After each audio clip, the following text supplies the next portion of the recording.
do that from out of state. If you watch the live stream, maybe you're new to the show. You go, Alan, what is that map of these United States behind you? We have guests that come in and they ask. Because, normally radio shows aren't closely associated with cartography. But these push pins represent people listening to us on the app, or at least attempting to. A lot of messages on that today, too. Hey, podcast listener again. Second time, I'm going to leave a message regarding the ads. Not only are they coming in horrible places, but for the love of Christ, it seems like there are 2 to 3 times the amount of ads per normal. I know you got bills to pay and all, but Christ. Hate the show still. I think that guy is, there's a simmering rage there. I can identify with that.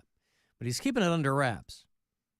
And and again, that's one of many similar messages I've gotten. Email. I've given up trying to figure out why this company can't figure their app out. For as much as we talk about the goddamn thing and tell people to use it, I'm glad we have it. I love that people can go on there and listen. It's 2024. Who's sitting at home next to a radio anymore? I mean, you're in your car, yeah, but otherwise. But, when I put the podcast together, I take great pains. I manually place the spots where there should be commercials that they will put in. And they run in the middle of me talking. If you're a podcast listener, you might not even hear me saying this right now because there might be some dumb ad running there. So, and mind you, it doesn't matter how many advertisements they put in my podcast. I don't make one extra dime off of that. I'm not getting a cut of podcast advertising. So I'm giving them this program that then they can sell. I don't get a cut of that. None of us do. The least I would think that they could do is to figure out how to do it. Everybody else with one of these platforms seems to have figured it out.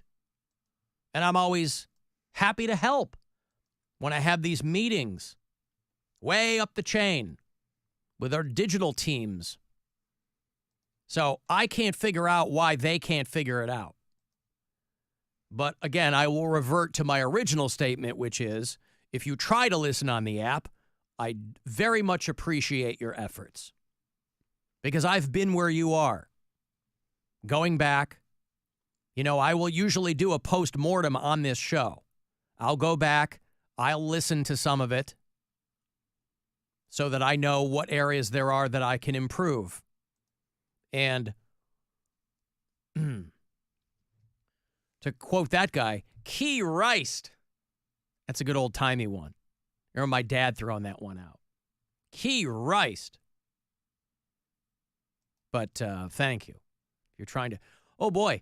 They have barely gotten Burning Man off the ground, and they've already got a dead body on the premises. Oh, boy. Now, there's so much adulterated, illicit substances going through Burning Man. I can't believe it's just one person on the opening day. A woman was discovered dead on the very first day of Burning Man. They found her just before noon yesterday morning. Emergency personnel on site, unable to revive her. No matter what they did, they couldn't figure it out. On site. And she expired. Obviously, it's probably drugs. They had been closed for 12 hours because of the rain and the mud. But Burning Man, maybe you've gone. I've never been. I couldn't care less about Burning Man. Anytime I see a gallery of photos, that's entertaining. To me, it holds no sway whatsoever. But they get about 70,000 people a year. And it's probably fun until it's time to leave. There's the loadout, right?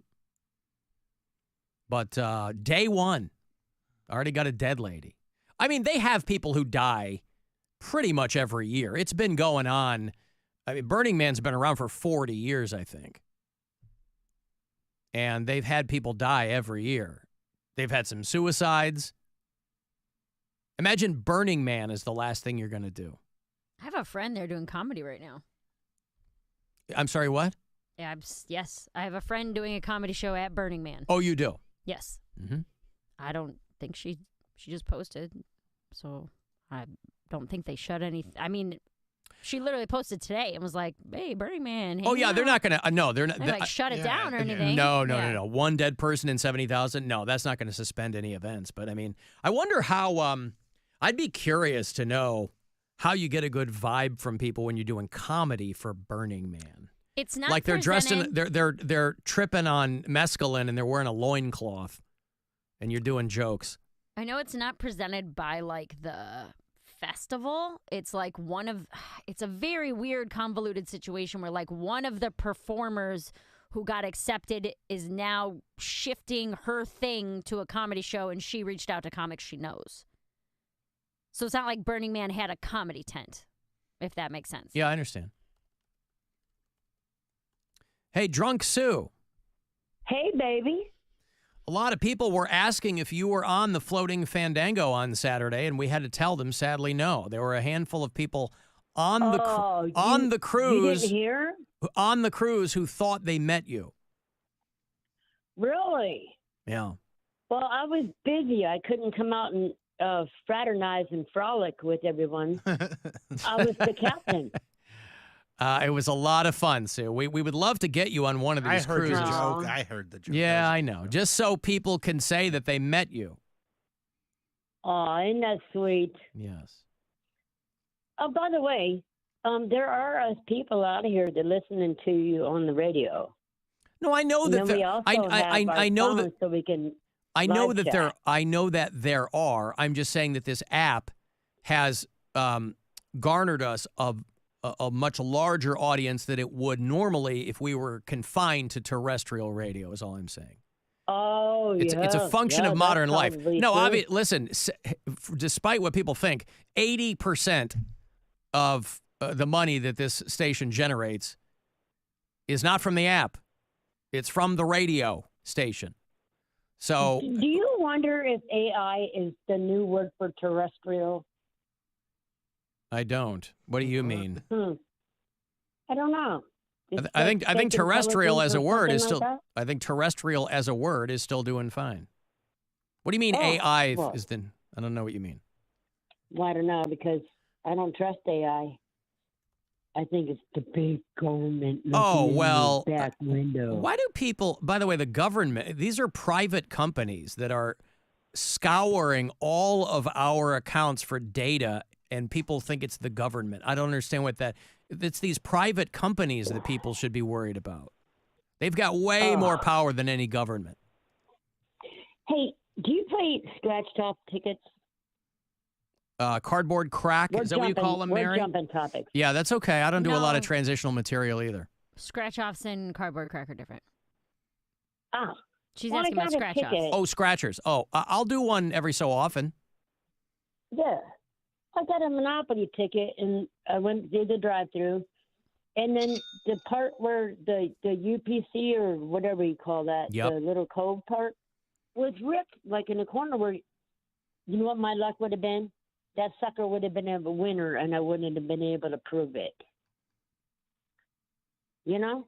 It I was do ripped know. Like a V, I do like know. They ripped it crooked. But fortunately, it didn't win, right? And you don't have to worry about that. Well, I don't know. I took it back and got another ticket. I didn't want to know. Well, don't they just scan them now to tell you if it's a winner or not? No, you still But scratch here's it the off. thing. Well, you that scratch it the off because whole you middle want to part scratch of it off, but you could hand it to them and they'd scan it and tell you, right? But they can't scan it because it was ripped. The UPC scanning code was not intact. Was ripped. Gotcha. It was no longer attached to that ticket. What was the face value of the ticket? What'd you pay for it? $2. Yeah. All right. Hey, $2 is $2. Man, what they No, call that, I understand. I'm familiar with the current value of $2. Sue, I have $3 in my pocket. I never have cash anymore, and I've been walking around with 3 singles in my pocket for like a month. I'm like, how the hell am I going to unload these? I'm never going to spend 3 singles on anything. Well, you know there's guys right outside your parking garage that you could unload it off on. I probably will. I just haven't been out here. I have, as excited as I was for them to finally open our sidewalk here on Euclid, I've barely been on it. I've sorely underutilized it. Yeah, I'm pretty sure that's the truth. Liar. All right. Well, we missed you, Drunk Sue. Hopefully we'll see you next year, okay? All right. Well, I love you guys. Love you too. Thank you, Sue. Drunk Sue. Alan, does it bother you that Mary thinks 50 is old and that no woman over 50 has any sex appeal? Who said that? Because it bothers me. Somebody named Lucy texted me and she goes, I showed midriff on the boat and did it pretty well. I don't know how you assess that, but tell Mary I'm over 50. I think I'm pretty hip. Uh-oh. Oh, I think she's referring to you talking about the over 50 ants and how you're going to dress all dowdy for the content. I didn't say we were going to dress dowdy. Well, you said weird dresses and sweaters and stuff. No, I didn't. I said think of what you think of when you picture an ant at a casino. Right. Whatever People that aren't means to thinking you. of hot ants at casinos, I think is her point. I think of Lucy with her midriff out, ready to let more things out. Yup. She says she has 2 cats. All right. Yeah, there's a lot of talk because of J.D. Vance about the childless cat ladies, but there are a lot of super hot childless cat ladies. And so you have to think of them as being part of the electorate as well. But Lucy, according to her, she did her midriff pretty well. I'm sure she and did. She is pretty hip. People need to stop taking so much offense to literally everything. It's driving me crazy. Why would And it I don't drive you even- crazy? Why would you because- ever let a stranger ruin your day? I'm sure I'm ruining my day by any means, but just because I say we're going to dress like a 50-year-old ant on a cruise ship doesn't mean I'm saying you wear a visor. Right. Do you get it's driving Yes. me nuts. It's been Well, really getting under my skin. I lately. have a feeling that she's somebody who is doing her best to represent visually a younger version of herself, right? None of us, when we get older, you look in the mirror and you go, I don't know who this is. Because I still feel, like you have this thing in your head where you're like, oh, that's how I look. And then you look in the mirror and you go, I don't know who that is. And it just gets worse the older you get. I have to imagine. These are the things my mother tells me. How you doing? Oh, I don't know. Okay. I still feel 21, but your dad's not here and I'm 75. Okay, Mom. Well, you still look great and, I wouldn't worry about it. But she does. And so does Lucy. But Lucy, Sure she does. don't take Mary's insensitive, critical assessment of your age group to heart. Mary's a stranger to you too. It goes both ways. Don't let a stranger, Lucy, ruin your day.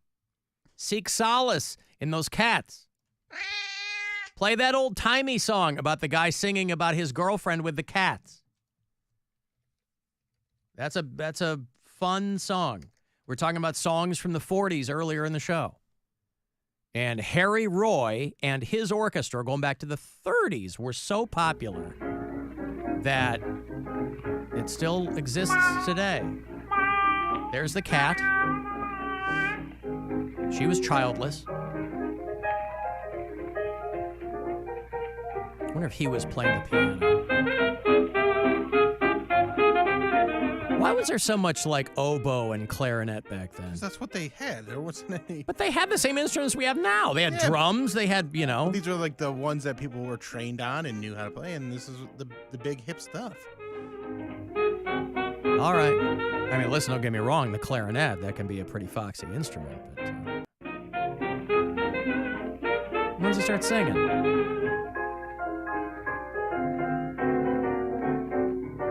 There's one pet I like to pet, and every evening we get set. I stroke it every chance I get. It's my girl's pussy. Right, so she, so her cat. This is a guy who is in touch with his feminine side because she's got a cat. You know, you go back, even the 30s, guy probably preferred a dog, but he's with it. Like to pet, and every evening we get set. I stroke it every chance I get. It's my girl's pussy. Seldom plays and never purrs, and I love the thoughts it stirs, but I don't mind because it's hers, my girl's pussy. I mean, you got to think that guy was probably the Post Malone of 1931. Oh, just killing it. Oh, killing the game. Harry Roy. Alan, Rich down in Jacksonville, Florida, listened to the podcast for Friday, and you're retelling a story about how you made out with some girl and then later on ended up hooking up with her inside of a sleeping bag. She ends up falling asleep inside the sleeping bag and peeing the sleeping bag. You said you quietly snuck out of there and didn't talk to her again. What if she woke up all confused thinking that you peed the sleeping bag and were all embarrassed and quietly snuck out of there? And now she thinks that you're the bedwetter. Anyways, hate the show. Bye. Rich, you could not be more dead on, by the way, because that's exactly, as I was extricating myself from the sleeping bag and trying to sneak out, that was exactly the thought in my head. I was like, this is a point where the roads are going to diverge here because there's every chance she's going to wake up and think I left. I thought that exact thing, but it was worth it for me to get the hell out of there. Because my thought is, if you're somebody who pees when you pass out drunk, you know you do that. I've never passed out drunk and peed myself, ever. I've done it one time, and it was like a shock because I had never, ever done that before. A stripper did that on my brand new bed. My older sister was a peer for a long time. It was my first bed I ever bought. Yeah. I bought a bed. It was in my first apartment in Tremont. This girl that was friends with me on MySpace wanted to come out and try comedy. She bombed super hard. And got drunk to console herself. Console herself. Came over, and we had real bad sex. Wet sex. And then she peed in my bed, and then it was like, she's like, hey, it's you that did it. I'm like, I didn't drink. You're the one that's drinking. Oh, you had the conversation about it. She I woke didn't up. sober pee my bed. Yeah. Right. Yeah, I guess you can't leave your own apartment. No, you're right, Rich. I had to weigh that in my head. I was like, all right, if I play this right, I will never see her again. So she could be dead for all I know. I don't know. But she died a sleeping bag pisser. That's all I know. Because I didn't pass out. My older sister went through a phase where she would get drunk and pee to the point where there was a summer where all three of the Santora sisters were single and we were tearing up the town. And anytime she'd like black out and be passed out, we'd put her in the bathtub and be like, "This is oh my God. You stay here because we're done with you ruining furniture and couches and rugs." I bet Harry Roy would have loved you three. You sleep there. All right. Let me take a break. I want to get the last word in. Shoot me a text 351